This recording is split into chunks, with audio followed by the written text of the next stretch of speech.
মুফতি মহিবুল্লাহিল বাকি, অনুষ্ঠানে উপস্থিত দেশ বরেণ্য সম্মানিত ইসলামিক স্কলার্স, ওলেমা মাশায়েখবৃন্দ, বিভিন্ন রাজনৈতিক দলের নেতৃবৃন্দ এবং ইমাম খতিব মুয়াজ্জিন সাহেবগণ, আসসালামু আলাইকুম। আজকের এই সম্মেলনটি অন্য আর যে সকল সম্মেলন হয় সাধারণ রাজনৈতিক সম্মেলন কিংবা সমাবেশের মতন অবশ্যই নয়। আজকের এই সম্মেলন রাষ্ট্র এবং সমাজে এমন মানুষরা উপস্থিত হয়েছেন কিংবা আমরা যারা এই সম্মেলনে অংশ নিয়েছি, আমাদের প্রতিটি বিশ্বাসী মুসলমানের একটিই চাওয়া, একটি আকাঙ্ক্ষা, একটি প্রার্থনা, রব্বানা আতেনা ফিদ দুনিয়া হাসানাতান ওয়াফিল আখিরাতি হাসানাতান ওয়াকিনা আযাবান নার। হে প্রভু, আমাদেরকে ইহকাল ও পরকালে কল্যাণ দাও এবং আমাদেরকে দোজকের আগুন থেকে রক্ষা করো। আল্লাহর কাছে, আল্লাহ রব্বুল আলমিনের কাছে এটিই আমাদের প্রার্থনা। সম্মানিত ওলেমা মাশায়েখ বৃন্দ, সাধারণ ধর্মপ্রাণ মুসলমানদের চেয়ে ইসলাম সম্পর্কে অবশ্যই আপনারা সবচেয়ে বেশি বিশুদ্ধ জ্ঞান রাখেন। একজন বিশ্বাসী মুসলমান এবং রাজনৈতিক কর্মী হিসাবে ইসলাম সম্পর্কে সাধারণ মুসলমানদের যে মৌলিক জ্ঞান, সেই জায়গা থেকে আমার ধারণা বা আমি বলতে পারি বলি, তাওহিদ, রিসালাত, আখিরাত এই তিনটি বিষয় নিঃশর্ত বিশ্বাস স্থাপন ছাড়া কারো পক্ষে বিশ্বাসী মুসলমান হওয়া সম্ভব নয়। আর প্রতিটি বিশ্বাসী মুসলমানের জন্য কালেমা, নামাজ, রোজা, হজ, জাকাত, ইসলামের এই পাঁচটি মূলনীতি অবশ্যই পালনীয়, এর কোনো বিকল্প নেই। আমরা দেখতে পাই ইসলামের এই পাঁচটি বিষয়ে কিন্তু বিশ্ব মুসলিম উম্মার মধ্যে কোনো বিরোধ নেই, বরং সবার চূড়ান্ত ঐক্য রয়েছে।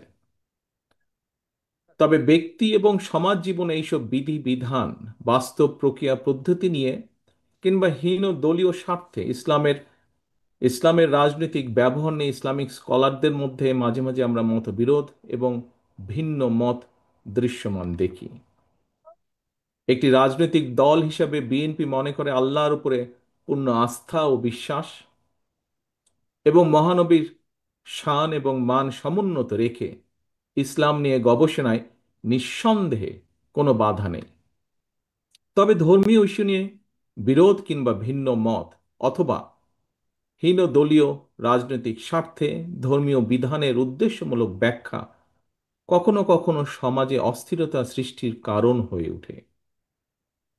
সম্মানিত উপস্থিতিবৃন্দ, এক্ষেত্রে ইসলামী মূল্যবোধে বিশ্বাসী একটি রাজনৈতিক দল হিসাবে বিএনপি মনে করে ইসলামের বিধিবিধান নিয়ে মতবিরোধ বা ভিন্নমত যাতে রাষ্ট্র এবং সমাজে ফিতনা সৃষ্টি কিংবা বিশ্বাসী সাধারণ মুসলমানদের মধ্যে অনৈক্যের সৃষ্টির কারণ না হয়, এ বিষয়ে নিশ্চিত করতে নেতৃস্থানীয় ওলেমা মাশায়েখ, ইমাম খতিবগণ যোগ্য উল্লেখযোগ্য ভূমিকা রাখতে পারেন।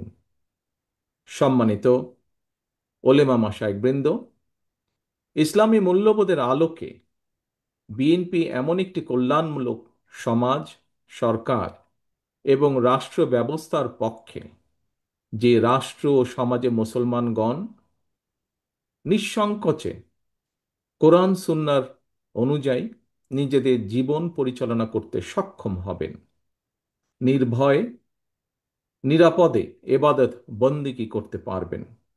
একইভাবে অন্য ধর্মের মানুষেরাও নিরাপদে নিশ্চিন্তে যার যার ধর্ম ও সংস্কৃতি পালন করতে সক্ষম হবে।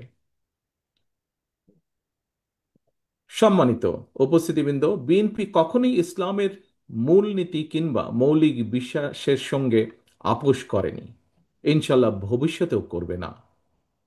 আপনাদের মধ্যে এখানে যারা প্রবীণ ব্যক্তিবর্গ রয়েছেন, আপনাদের নিঃসন্দেহে আপনারা জানেন পতিত পরাজিত পলাতক স্বৈরাচারের দল যারা স্বাধীনতা উত্তর বাংলাদেশে রাষ্ট্র ক্ষমতায় বসে নিজেদের ইচ্ছে মতন সংবিধান রচনা করেছিল, সেই সংবিধানে দেশের অধিকাংশ জনগোষ্ঠীর আকাঙ্ক্ষার প্রতিফলন তখন ঘটেনি। পরবর্তীতে বাংলাদেশের স্বাধীনতার ঘোষক, বিএনপির প্রতিষ্ঠাতা শহীদ রাষ্ট্রপতি জিয়াউর রহমান রাষ্ট্র পরিচালনার দায়িত্ব পাবার পর সংবিধানে বিসমিল্লাহির রহমানির রহিম অন্তর্ভুক্ত করেছিলেন। সংবিধানে সর্বশক্তিমান আল্লাহর উপরে আস্থা এবং বিশ্বাস অন্তর্ভুক্ত করেছিলেন। বর্তমানে সর্বশক্তিমান আল্লাহর উপরে আস্থা এবং বিশ্বাস কথাটি এভাবে রাখা হয়নি। কেন এভাবে রাখা হয়নি? সম্মানিত উপস্থিতিবৃন্দ, এই প্রশ্নটি আজ আমি আপনাদের সামনে রেখে গেলাম।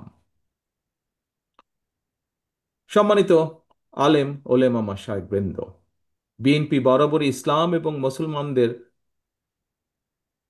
স্বার্থবিরোধী যে কোনো অপতৎপরতার বিরুদ্ধে সোচ্চার। পতিত পরাজিত পলাতক স্বৈরাচার ইসলাম, মুসলমান এবং ইসলামী সংস্কৃতিকে রাষ্ট্র এবং সমাজে নানাভাবে হেয় প্রতিপন্ন করার অপচেষ্টা করেছিল। আপনাদের এখানে যারা আজকে উপস্থিত আছেন, আপনাদের অনেকেরই নিশ্চয়ই মনে আছে পরিষ্কারভাবে 2024 সালে পবিত্র রমাদান মাসে হঠাৎ করেই মুসলমানদের ধর্মীয় সংস্কৃতি ইফতার মাহফিল আয়োজনের উপরে নিষেধাজ্ঞা দেওয়া হয়েছিল। এটি কোনো বিচ্ছিন্ন ঘটনা ছিল না, এটি ছিল বাংলাদেশে ইসলাম বিরোধী, ইসলাম মূল্যবোধ এবং সংস্কৃতির বিরুদ্ধে সুদূর প্রসারী ষড়যন্ত্রের একটি অংশ। সেই সময় বিএনপি এই অপতৎপরতার তীব্র প্রতিবাদ জানিয়েছিল। 2013 সালে রাজধানীর শাপলা চত্বরে হেফাজতে ইসলামের হাজার হাজার নেতাকর্মীর উপর, সমর্থকের উপরে হানাদার বাহিনীর মতন ক্র্যাকডাউন চালানো হয়েছিল। গণহত্যার প্রতিবাদে এবং হেফাজতে ইসলামের সমর্থনে বিএনপি সারা দেশে 2 দিন হরতাল সহ বিভিন্ন কর্মসূচি পালন করেছিল তখন।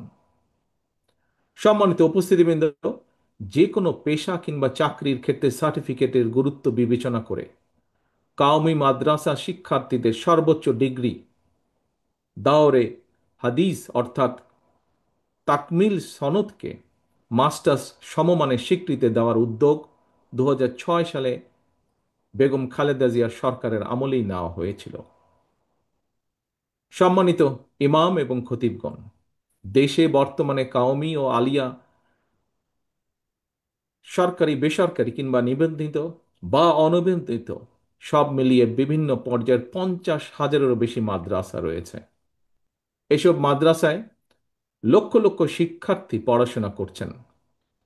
দেশের সরকারি কিংবা বেসরকারি ব্যবস্থাপনায় সারা দেশে সব মিলিয়ে মসজিদের সংখ্যা প্রায় 3.5 লক্ষ বা তারও কিছু বেশি হতে পারে।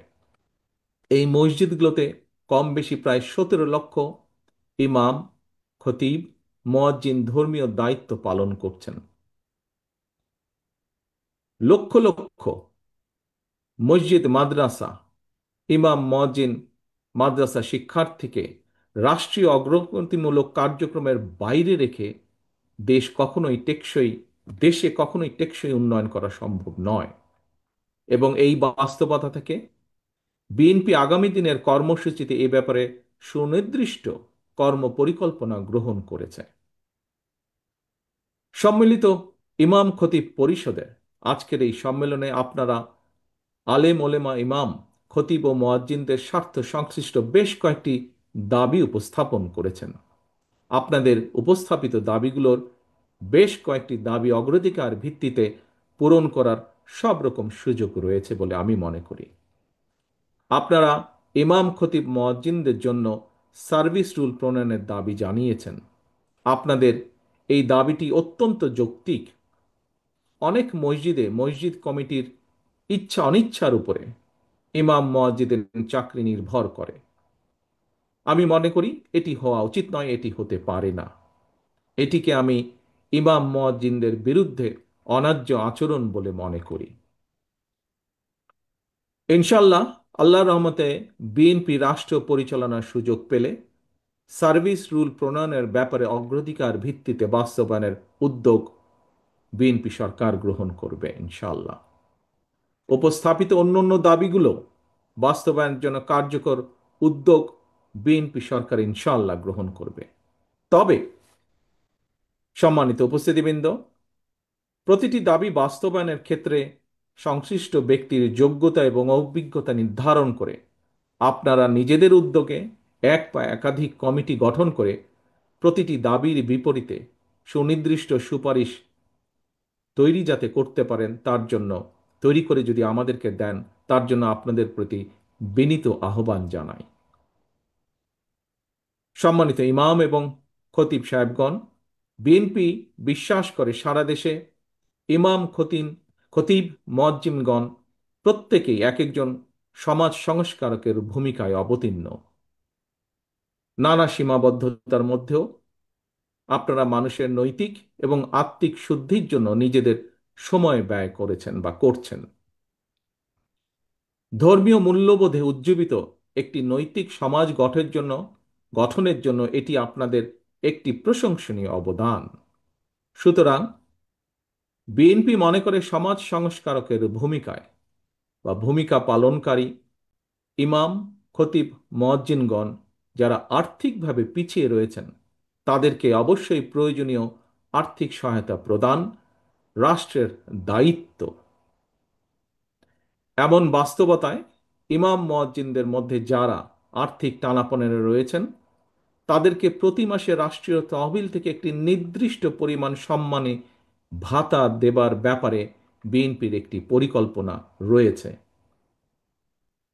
আগামী ফেব্রুয়ারি মাসে অনুষ্ঠিত জাতীয় নির্বাচনে আল্লাহর রহমতে বিএনপি রাষ্ট্র পরিচালনার সুযোগ পেলে ইমাম, মুয়াজ্জিনদেরকে সম্মানী ভাতা দেওয়ার পরিকল্পনা পর্যায়ক্রমে ইনশাল্লাহ আমরা বাস্তবায়ন করব। একই সঙ্গে ইমাম, মুয়াজ্জিনদেরকে আর্থিকভাবে আরও স্বাবলম্বী করার লক্ষ্যে ইমাম মুয়াজ্জিন কল্যাণ ট্রাস্টকে শক্তিশালী করে আরও বহুমুখী প্রকল্প গ্রহণ করার একটি চিন্তা ভাবনা আমাদের রয়েছে। সম্মানিত ইমাম, খতিব, পীর মাশায়েখগণ, 1993 সালে বিএনপি সরকারের সময় দেশে প্রথমবারের মতন মসজিদ ভিত্তিক শিশু ও গণশিক্ষা কার্যক্রম প্রকল্প চালু করা হয়েছিল। সেটি এখনো অব্যাহত রয়েছে। এর পাশাপাশি আগামী দিনে দুর্যোগ প্রতিরোধ কার্যক্রম সহ দেশের সকল জেলা, উপজেলা এবং স্থানীয় ভিত্তিক উন্নয়নমূলক কার্যক্রমে ইমাম, মুয়াজ্জিনদেরকে কিভাবে সম্পৃক্ত করা যায় এই বিষয়টি নিয়েও আমাদের মধ্যে কর্মপরিকল্পনা রয়েছে। কর্মজীবনে যিনি যে পেশায় নিয়োজিত হতে চান কিংবা যেই চাকরি করতে চান এর জন্য প্রয়োজন সততা, সক্ষমতা, যোগ্যতা এবং দক্ষতা। দেশের লক্ষ লক্ষ মসজিদগুলোকে কেন্দ্র করে আরও কী ধরনের উদ্যোগ গ্রহণ করা যায় এ ব্যাপারে আপনাদের কাছ থেকে সুনির্দিষ্ট পরিকল্পনা এবং সুপারিশ আমরা আশা করছি। সম্মানিত ইসলামিক স্কলার্স, ইমাম, খতিব এবং ওলেমা মাশায়েখ বৃন্দ, দীর্ঘ 1.5 দশকের তাবিদারি শাসন শোষণের মাধ্যমে আরও একবার প্রমাণিত হয়েছে ঈমান, ইসলাম এবং দেশের স্বাধীনতা সার্বভৌমত্ব রক্ষা করতে হলে আমাদের ঐক্যের বিকল্প নেই। সুতরাং দেশ এবং জনগণের স্বাধীনতা সুসংহত করার জন্য আগামী জাতীয় নির্বাচন অত্যন্ত গুরুত্বপূর্ণ এবং তাৎপর্যপূর্ণ।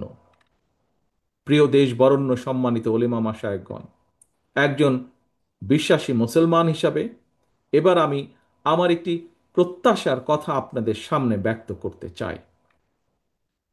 এখানে উপস্থিত আমরা সবাই জানি আহিলামে জালিয়াতের সময় আমাদের মহানবীকে যারা অপছন্দ করত তারাও কিন্তু মহানবী সাল্লাল্লাহু আলাইহি সাল্লামকে ন্যায়পরায়ণ হিসাবে জানত, মানত এবং বিশ্বাস করত। মহানবীর ন্যায়পরায়ণতা নিয়ে মুসলমান, অমুসলমান, বিশ্বাসী, অবিশ্বাসী কারো মধ্যেই কোনো সংশয় ছিল না।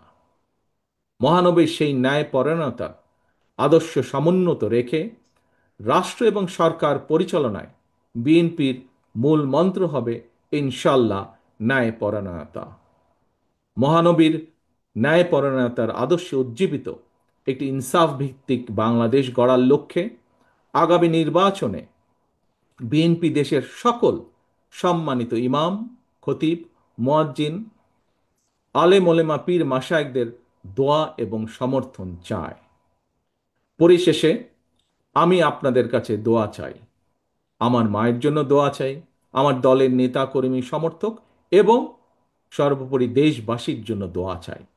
দেশ এবং জনগণের কল্যাণে আল্লাহ যেন আমাকে এবং আমাদের দলকে প্রতিটি সৎ কর্ম বাস্তবায়নের সুযোগ দেন। এজন্য আপনাদের দোয়া, সমর্থন এবং সহযোগিতা চাই। পরিশেষে এত সুন্দর একটি অনুষ্ঠান আয়োজনের জন্য আজকের অনুষ্ঠানের সভাপতি সহ আয়োজক বৃন্দকে, সম্মিলিত ইমাম খতিব পরিষদকে আন্তরিক ধন্যবাদ জানিয়ে আমার বক্তব্য শেষ করছি। আল্লাহ হাফেজ। বাংলাদেশ জিন্দাবাদ। বাংলাদেশ জাতীয়তাবাদী দল জিন্দাবাদ। এই তো